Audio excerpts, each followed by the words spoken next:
yang ada di masyarakat sekarang ini, problem real itu. Nah, ternyata Tulungagung juga tidak sedang baik-baik saja gitu loh. Apa ini? Ya apa ini?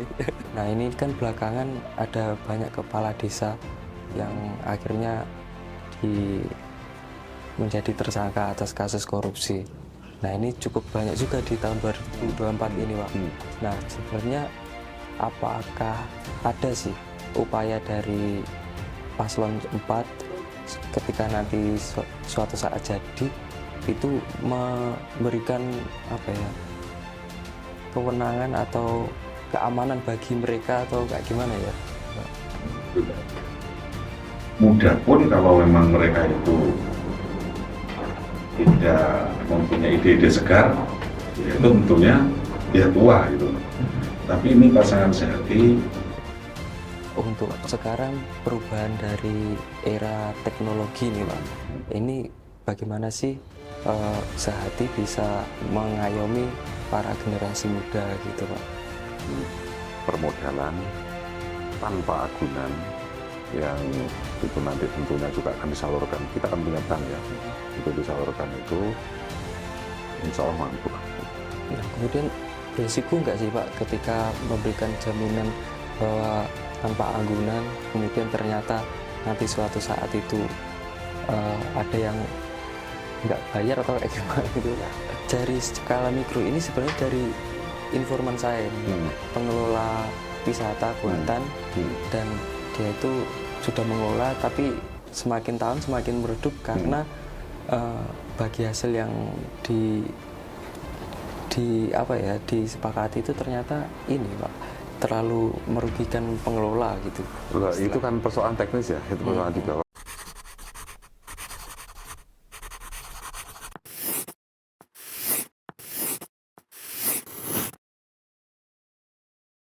Sobat Ratu, kembali lagi dengan YouTube kami di Radar Tulungagung tentang ngobrol masa depan Kabupaten Tulungagung, khususnya di Pilkada Tulungagung ini. Nah, sekarang atau malam ini kami kedatangan tamu terhormat Pak Fuad Asari. Dia adalah Kapten Tim Paslon 04 ya Pak ya, Ya. Pak Budi Setiadi dan Ibu Susi. Ya. Nah, sebelumnya ini Pak, bisa diceritakan sih, kok beda ya? Kenapa sih bukan ketua, tapi kapten tim itu? Apa ada ceritanya ini Pak? Iya, terima kasih Mas Putra. Iya. Jadi penamaan kapten itu sebetulnya ya supaya unik aja lah. Kita melihat seperti sepak bola itu. Sepak bola itu kan harus ada kaptennya. Yang itu nanti bagaimana kapten itu mengatur serangan supaya terjadi gol. Ya kita mengambil juga itu. Itu berawal dari yang ngobrol-ngobrol aja pada saat itu. Gimana ya kalau itu nanti bukan ketua kapten? Oke, kapten itu. Jadi tugas kapten itu adalah mengkonsolidasikan kekuatan yang menjadi pendukung dari pasangan sehati itu sehingga itu nanti terjadi gol. Golnya apa? Ya kemenangan itu sendiri gitu. Saya kira itu penamaan itu. Tidak ada yang lain lah. Dulu itu idenya muncul dari siapa ini Pak? Dari teman-teman. Ya, ketika diskusi di DPC PKB di Tulungagung sana, akhirnya muncul, ayo kayak istilah kapten aja lah itu, biar unik. Sehingga kita pakai filosofi sepak bola, karena sehebat apapun, ketika tidak ada yang mendirijeni, tidak ada yang mengatur serangan, itu juga tidak terjadi gol. Itu sepak bola. Demikian juga itu. Jadi pasangan sehati ini kan banyak didukung oleh masyarakat, dari berbagai elemen masyarakat, sehingga tugas kapten itu adalah mengkonsolidasikan kekuatan itu sehingga menjadi gol adalah sebuah kemenangan pada kontestasi pilkada ini. Kemudian Pak, untuk menjadi kapten itu kan ya tentu orang-orang yang berpengalaman lah. Nah, sejauh ini backgroundnya Pak Fuad Asari ini seperti apa sih? Saya ini sekretaris fraksi PKB di DPRD Kabupaten Tulungagung. Saya menjadi anggota Dewan 3 periode. alhamdulillah hari ini juga masih dipilih oleh rakyat. Kalau pengalaman, Selamat. saya ini juga pernah menjadi ketua tim kampanye daerah pada kontestasi Pilpres tahun-tahun yang lalu. Hanya itu aja. Kemudian untuk menyoroti ini Pak, di Tulungagung ini kan ada 4 paslon. Iya. Nah itu sebenarnya dinamikanya seperti apa sih Pak, menurut jenengan pribadi gitu? Sangat dinamis sekali lah. Sangat dinamis sekali. Jadi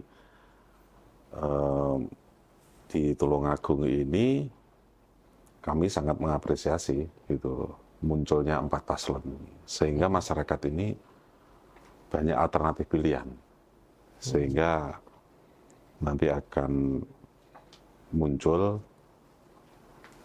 pemimpin-pemimpin terbaik untuk menuju Tulungagung yang sejahtera, gitu kira-kira begitu.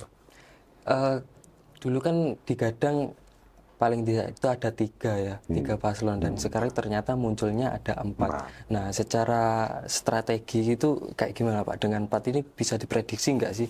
Munculnya 4 itu kan akibat dari keputusan Mahkamah Konstitusi itu, sehingga ada beberapa partai yang kemarin tuh kalau tidak koalisi itu tidak bisa mengusung. Contoh PKB kemarin.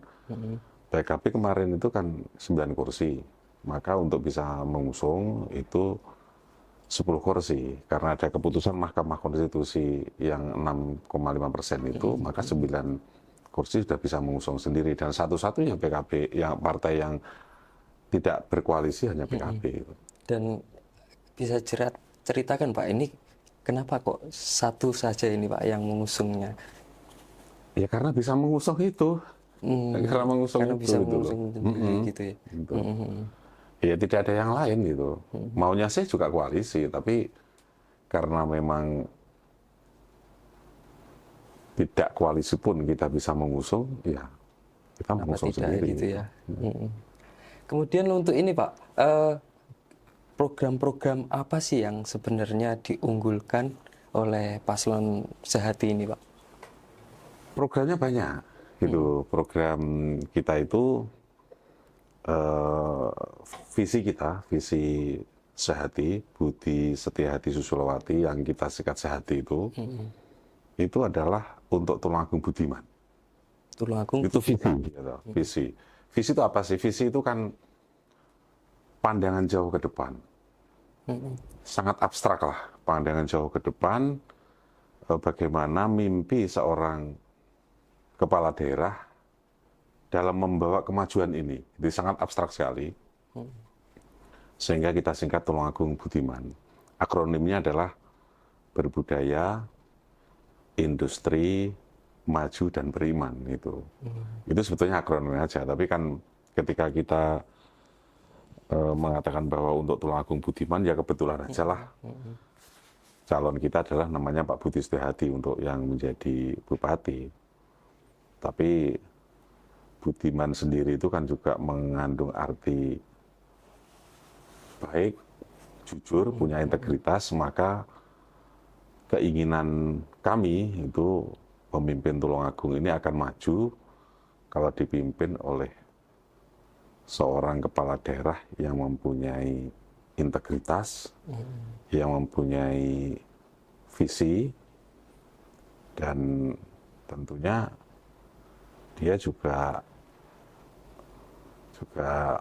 mempunyai karakter ketuhanan yang baik gitu loh. Artinya mereka itu juga mempunyai tingkat keimanan yang baik gitu. Maka kita namakan Tulungagung Budiman itu. Juga mengandung nilai filosofis mendalam juga. Betul. Ini Pak. Tulungagung Untuk Budiman. Budiman. Itu. Kemudian setelah penetapan nomor urut atau pengundian nomor urut itu sejauh ini kan sudah berjalan ya Pak. Nah itu sebenarnya kegiatan dari paslon 4 seperti apa sih Pak? Kegiatan dari paslon 4 kan ya belusukan. Kita turun ke bawah, calon ini, tim-tim ini juga mensosialisasikan program dari Sehati yang menjadi program unggulan. Paling tidak calon-calon ini calon yang kita usung ini menyerap aspirasi dari masyarakat. Apa sih problem yang ada di masyarakat sekarang ini, problem real itu. Nah, ternyata Tulungagung juga tidak sedang baik-baik saja gitu loh. Apa ini? Ya, apa ini? Ya salah satunya gini ya, ketika kita turun ke daerah pinggiran, maka ini infrastrukturnya kita itu, Pak, nanti kalau pasangan Sehati jadi bupati, tolong infrastrukturnya diperbaiki. Ini termasuk skala prioritas juga, akhirnya kita masukkan.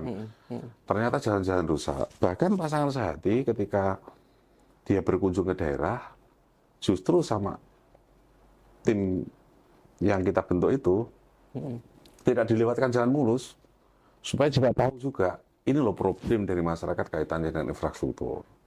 Itu, ketika belusukan ke pasar, di pasar-pasar itu, ternyata efek dari COVID-19 yang kemarin itu, ini masih terasa. Mereka kehabisan modal. Terus apa program kita itu? Ya sudah, nanti kalau Pak Sehati itu jadi ada program apa itu, pemberian modal tanpa agunan. Kan orang yang untuk ya itu untuk masyarakat yang pedagang kaki lima yang sekarang ini juga ada di pinggir-pinggir jalan, yang ada di emperan-emperan pasar. Kalau misalkan di daerah saya di Ngumet itu di emperan pasar itu, mereka sangat terasa sekali. Maka perlu Pak, kalau saya itu tidak punya modal, tapi ketika saya ini mau mengakses perbankan, kita harus pakai agunan ini, pakai syarat-syarat ini, yang mereka itu tidak terbiasa dengan persoalan-persoalan administrasi. Ya, maka kita nanti ada program tanpa agunan. Itu salah satu, banyak juga. Itu kalau kita kemarin kita ketemu sama penyandang disabilitas. Itu ternyata di sini itu ada atlet. Ini temuan di lapangan. Ada atlet tolak peluru juara Jawa Timur tanpa mendapatkan apresiasi. Ya. Nah, ini mungkin Mas Putra tahu lah itu ya. Tanpa mendapatkan apresiasi. Apa yang harus diperbuat untuk pemerintahan yang akan datang, untuk pemerintah yang pemegang Tulungagung yang akan datang? Ya tentunya mereka juga layak mendapatkan apresiasi. Apakah itu dalam bentuk bantuan ataupun ya fasilitas-fasilitas yang lain, itu saya kira juga perlu diberikan itu. Akhirnya apa yang terjadi? Banyak atlet-atlet di Tulungagung ini yang pindah KTP di kabupaten sebelah. Nah, ini temuan itu loh. Tentunya ini untuk kalangan Yang atlet yang disabilitas juga ini tidak sedang baik-baik saja. Itu ada lagi ketemuan lagi. Di Tulungagung ini kan pernah ada, bukan yang mendapatkan Kalpataru itu, Mas Putra tahu tuh, yang di Campur Darat itu. Mengeluh juga tidak mendapatkan apresiasi dari. Seharusnya itu pemerintah daerah mampu mengkapitalisasi sehingga ini menjadi Tulungagung yang terkenal. Sehingga momentum mendapatkan Kalpataru itu bagaimana memberikan pemahaman atau memberikan kesadaran terhadap masyarakat akan lingkungan, misalkan begitulah. Itulah kira-kira Mas Putra. Gitu. Tapi sejauh ini program-program itu hanya konsep dasar atau sudah mulai spesifik sih Pak sebenarnya? Sudah spesifik, sudah masuk di dalam visi misi itu. Visi misi kita kan ini ya, untuk Tulungagung budiman, berbudaya, industri, maju, beriman, ya itu majunya itu. Kemudian kayak tadi kan menyentuh para sektor UMKM ya. Nah itu apakah ditargetkan untuk berapa ribu UMKM yang mendapatkan dan kelas usianya apa sudah diatur kayak gitu sih Pak? Ya, sebenarnya. target kita adalah pelaku UMKM. itu datanya kan ada ya, pelaku UMKM kita itu berapa. Tentunya nanti yang akan mendapatkan bantuan berapa itu sudah sama tim kita sudah dihitung. Dan mampu APBD kita untuk memberikan permodalan tanpa agunan yang itu nanti tentunya juga akan disalurkan. Kita kan punya bank ya, itu disalurkan itu insya Allah mampu lah. Nah, kemudian beresiko nggak sih Pak ketika memberikan jaminan bahwa tanpa agunan, kemudian ternyata nanti suatu saat itu ada yang nggak bayar atau kayak gimana itu? Ya, tentunya itu juga melalui perhitungan ya. Tapi kita pernah ke daerah lain. Jadi ketika pemerintah daerah itu memberikan bantuan tanpa agunan, justru NPL-nya nol. Jadi itu tidak ada kredit macet. Artinya itu apa? Orang-orang kelas bawah yang dalam hal ini juga yang perlu bantuan itu tingkat kejujurannya tinggi. Serius juga berarti Iya, mereka ya? kejujuran tinggi itu. NPL-nya nol itu. Itu di Kabupaten Gianyar. Gitu. Dan mereka itu juga cukup disiplin untuk mengangsur apa itu cicilannya itu. Nah, inilah tentunya yang baik di daerah lain itu harus mampu kita adopsi untuk dibawa ke Tulungagung. Oh iya. Kemudian ini Pak, kenapa sih untuk paslon 4 lebih tertariknya itu ke UMKM? Apakah ini juga berkaitan dengan potensi-potensi yang ada di Tulungagung? Oh tidak, tidak itu. Jadi begini, paslon nomor 4 itu nanti salah satu pelayanan ya. Kita berpelayanan publik, misalkan pelayanan publik itu. Nah, sekarang ini kan terjadi disrupsi, perubahan hidup di masyarakat, sehingga segala sesuatunya itu berbasis IT. Nah ini sama UMKM, apalagi di Jawa Timur itu 58% itu ditopang oleh sektor UMKM. Itu saya bilang Jawa Timur ya. Maka bagaimana paslon nomor 4 itu memberikan pendidikan, mengedukasi mereka untuk memasarkan dengan berbasis IT tadi. Tadi saya katakan ini sudah terjadi disrupsi di masyarakat. Nah ini tentunya juga harus mampu untuk pelaku-pelaku UMKM itu memanfaatkan IT ini.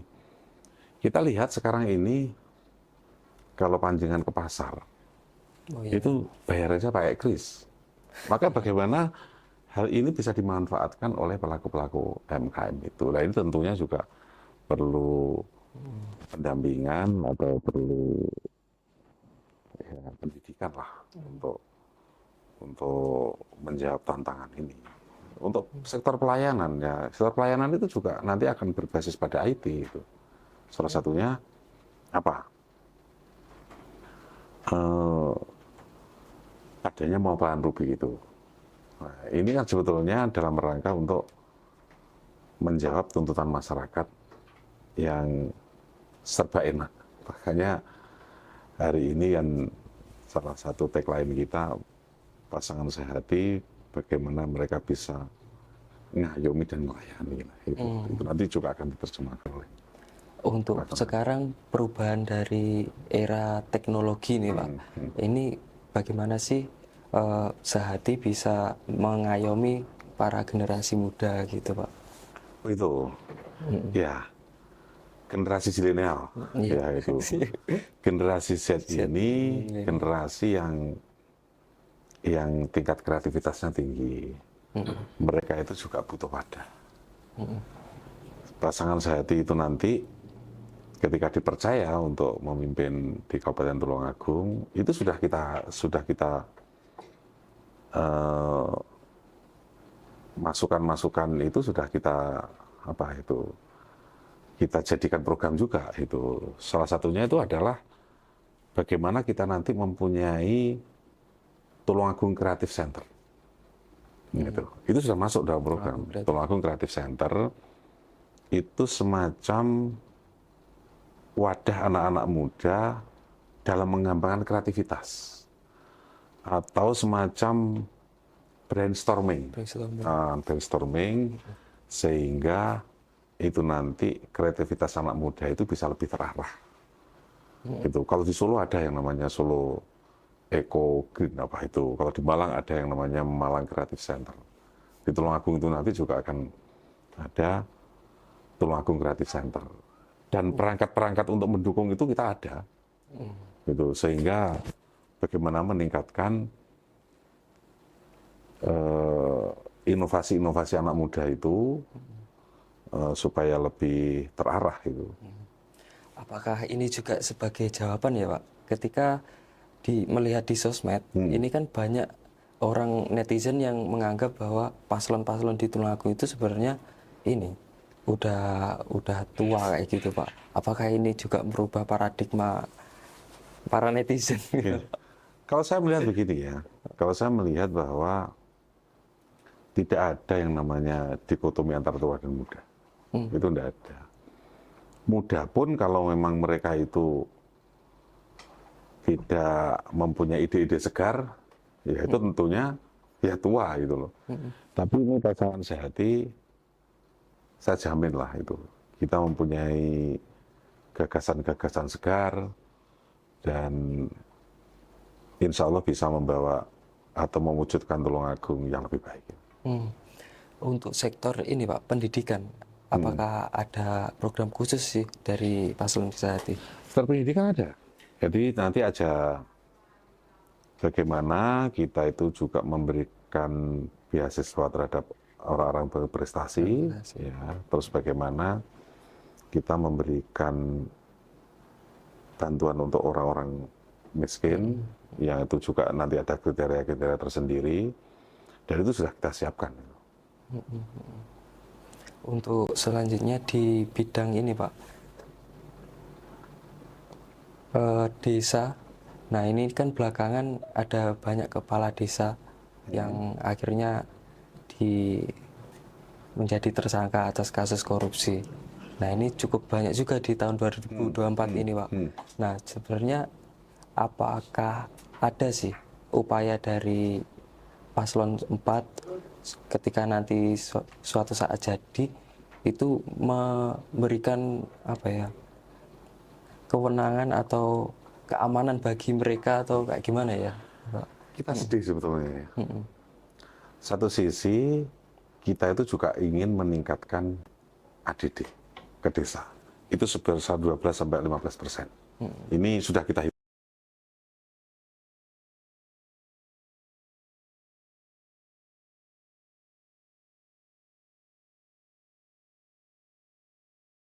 Yang sekarang ini terjadi seperti Mas Putra katakan tadi, kadang-kadang memang itu sebetulnya hanya maladministrasi, sehingga itu akan menjadi kasus hukum. Kasihan juga. Maka ke depan untuk mengantisipasi hal tersebut, ketika ADD kita naikkan, ya tentunya peran inspektorat itu harus kita tingkatkan. Inspektorat. Ya, inspektorat itu kan sesuai dengan ketentuan perundang-undangan, maka anggaran inspektorat itu 5% dari APBD. Kita masih kecil sekali. Saya kira kalau itu nanti dana desa itu masuk banyak, mengenai fenomena yang kita tingkatkan, pembangunan di sektor desa itu kita tingkatkan, maka ini perlu pendampingan seperti itu.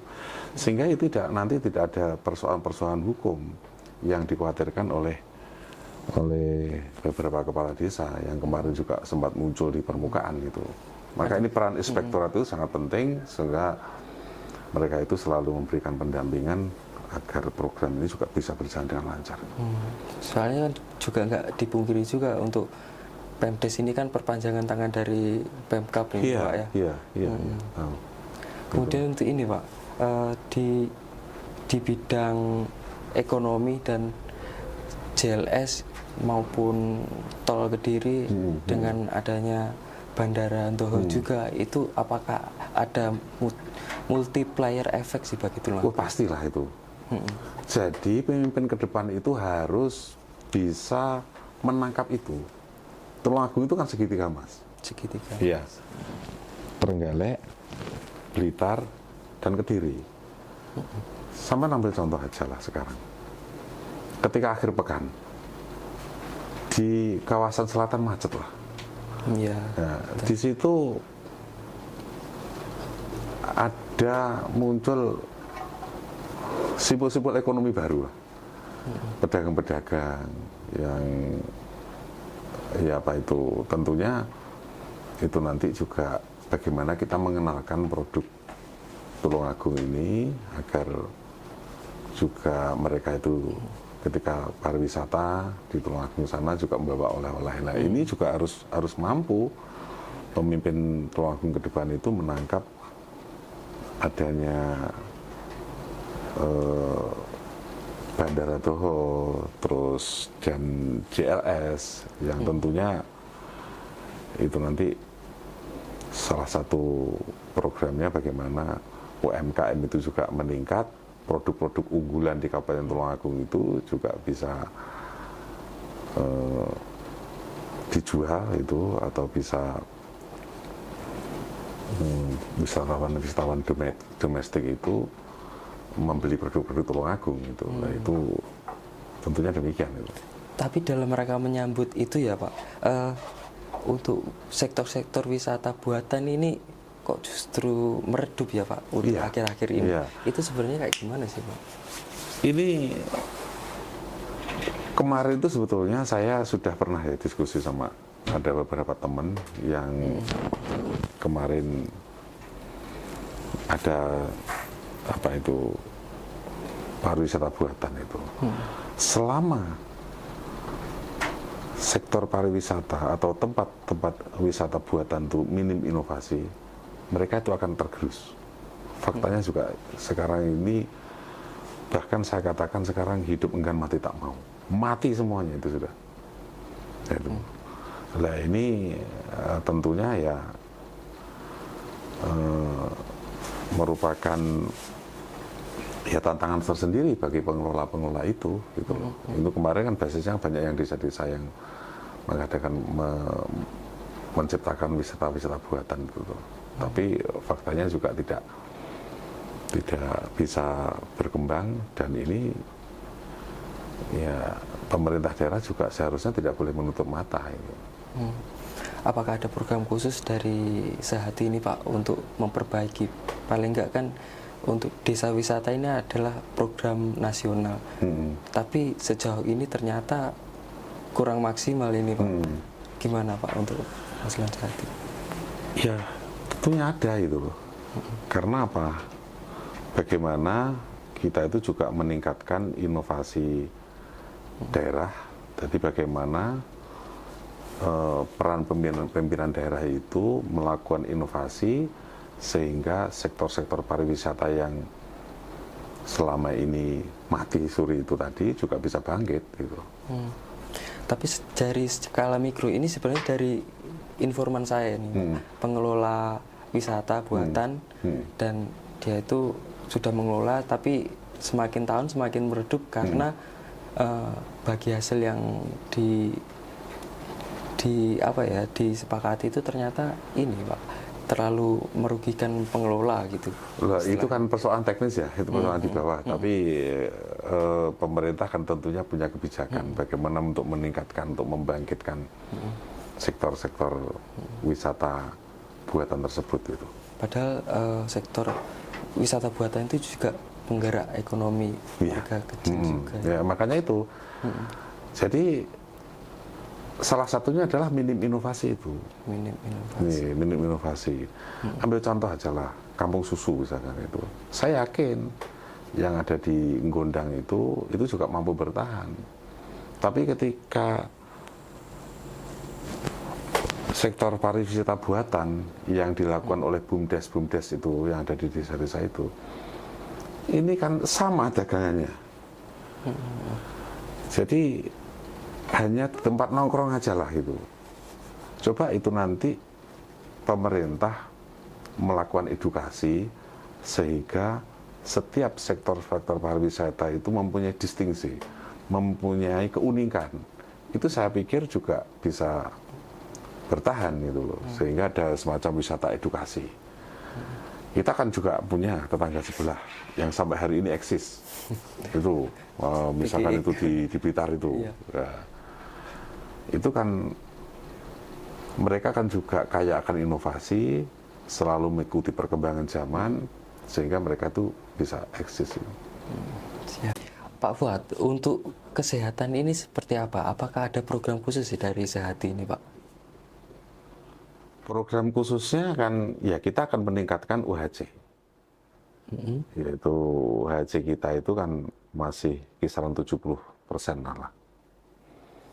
Target nasional kalau tidak salah 96%. Nah tentunya bagi masyarakat bawah itu nanti bagaimana masyarakat miskin itu di cover oleh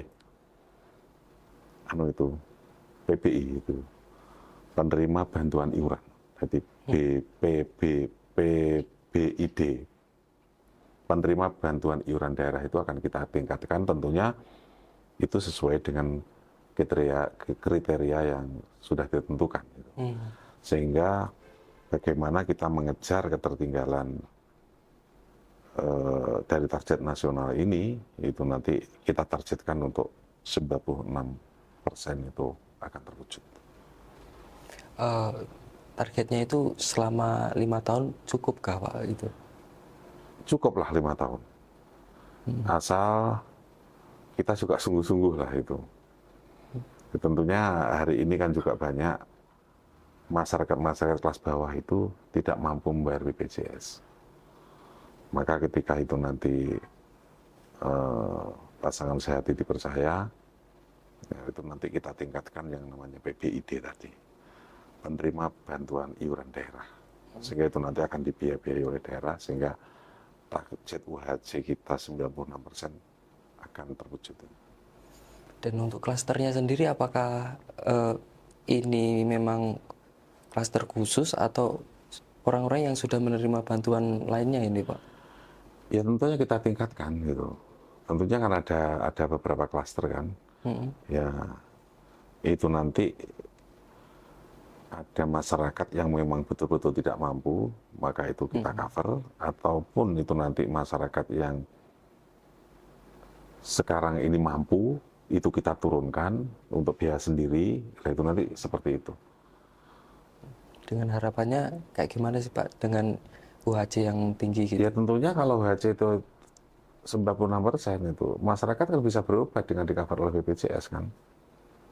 Ya, untuk JKN-nya itu, ya itu jaminan kesehatan nasionalnya itu, sehingga masyarakat tidak perlu bersusah payah mengeluarkan biaya untuk kesehatannya gitu.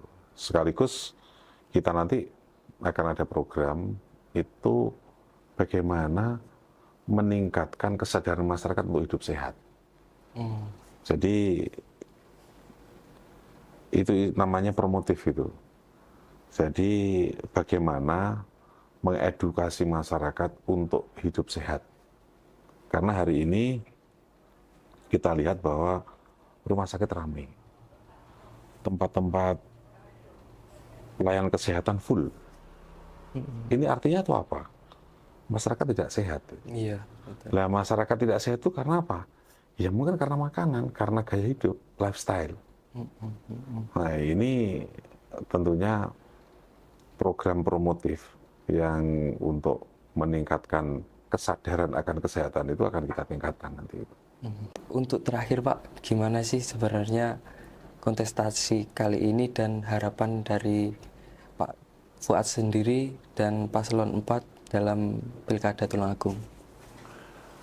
Harapan saya ya sebetulnya kontestasi ini kontestasi gagasan gitu.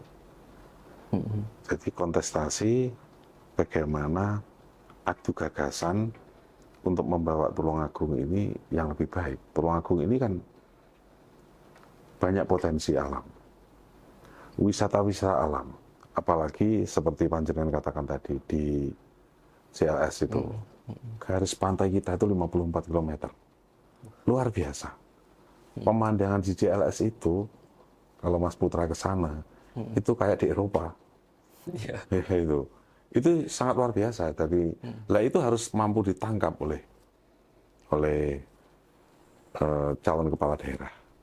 Sehingga gagasan apa yang panjenengan munculkan itu, lah itu semua ada di visi misi Sehati. Gitu. Siap. Iya. Jadi visi misi Sehati itu ada 7 misi dan 17 program. Kenapa 7? Karena kita mempunyai tujuan.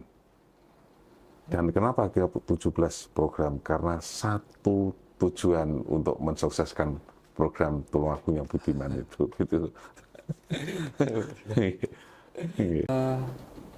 Terima kasih Sobat Ratu. Jadi kurang lebih seperti itu Kapten tim Pak Fuad Asari sudah mampir ke sini. Terima kasih loh Pak Fuad. Iya Mas Putra. Iya. Ya, yang ke depan kita juga nggak tahu. Yang penting kontestasi pilkada tahun ini bisa berjalan dengan lancar dan damai. Iya. Terima kasih Pak Fuad atas kehadirannya. Assalamualaikum warahmatullahi wabarakatuh. Waalaikumsalam warahmatullahi wabarakatuh.